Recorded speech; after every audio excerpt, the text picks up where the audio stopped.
ក្នុងទីក្រុងពោពេញដោយមនុស្សខ្ញុំឃើញអ្នកឈរលាក់ញញឹមភ្នែកមួយភ្លឺដូចភ្លើងភ្លឺធ្វើឲ្យបេះដូងខ្ញុំក្តៅឡើងភ្លៀងសារឆាតតូចតូចរាល់ថ្ងៃ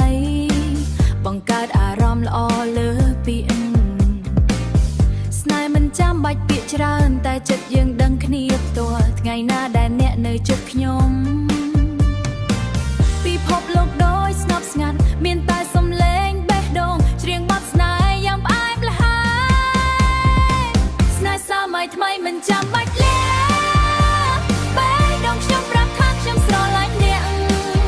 សូមកុំឲ្យពេលវេលាឆក់យកទៅស្នេហ៍នេះសម្រាប់តែអ្នក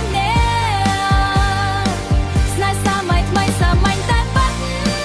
ចង់ឲ្យអ្នកដឹងថាខ្ញុំគិតរាល់វិនាទី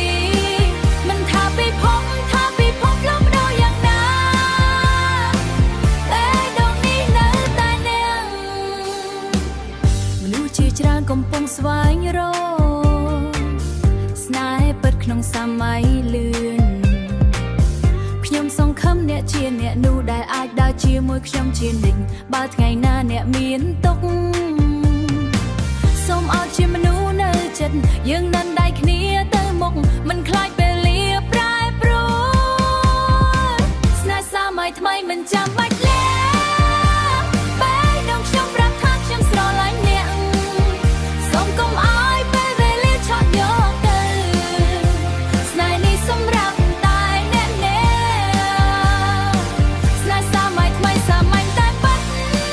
ចង់ឲ្យអ្នកដឹងថាខ្ញុំគិតរាល់វិនាទីមិនថាពិភពលោកបដូរយ៉ាងណាបេះដូងនេះនៅតែអ្នក